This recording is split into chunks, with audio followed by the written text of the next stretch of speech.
que a pergunta é, você falou muito de você, né? E eu achei formidável. Eu tô participando como co-host, estou anotando aqui, um bom aluno anota. Estou anotando para aplicar nos meus negócios também.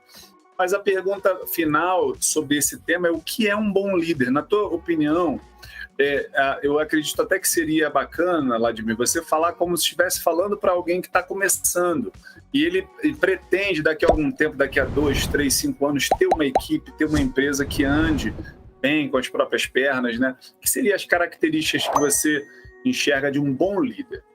Vitor, olha, praticamente negócio nenhum trabalha do eu sozinho. É muito raro, cara.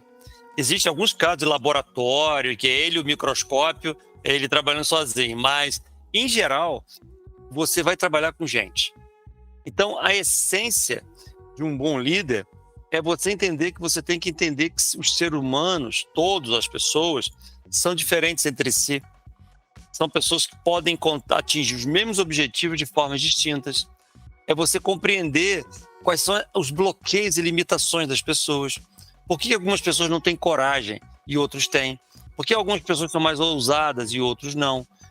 Tem pesquisa sobre isso. Isso é científico. Então dá para estudar um pouco mais e entender de ser humano. Eu daria uma sugestão, para começar, que as pessoas lessem esse livro aqui. Esse livro aqui, eu vou deixar até um pouquinho enquanto eu falo aqui, para as pessoas tirarem uma foto da tela se quiser. Eu estudo esse assunto desde os 20 anos de idade.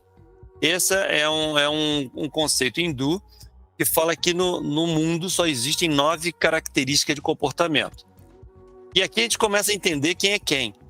Quem é a pessoa que é mais ousada? Como é que ele responde a uma determinação? Quem é a pessoa que é mais metódica? Quem são aquelas que são mais disciplinadas? Quem são aquelas que são mais explosivas? Sim. Quando você começa a estudar um pouquinho desse assunto, você começa a ganhar uma coisa que eu acho muito importante para o líder, que é poder. Quando você tem informação, você tem poder. Então, quando você começa a entender as pessoas, você começa a dar comandos, Vitor, diferentes. Se você trabalhar comigo, você vai achar até engraçado, porque eu posso, por exemplo, dar o mesmo comando para vocês dois, falar, ó, precisamos fazer, sei lá, determinada coisa. Mas eu conheço o Renato, eu sei como ele é, eu conheço você, eu sei como você é. Na hora que eu falo para um e para outro, eu falo completamente diferente. Para ele, de repente, eu posso falar doce, para você tem que ser mais duro. Para ele, eu tenho que exigir um documento mais detalhado, para você uma coisa mais solta. Então, depende. Quando você começa a entender isso, o líder se torna poderoso. E aí você faz as coisas com mais suavidade.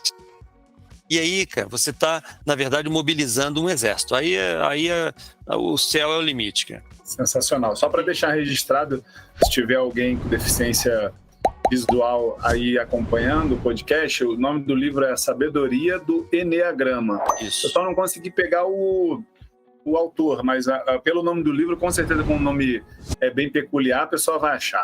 Dom Richard Riso. Perfeito. Dom Richard Riso. Muito bom. Fiquei curioso agora também. Pode tirar foto aí, ó. Eu printei aqui para publicar aqui pro pessoal depois. Printei a tela. Perfeito.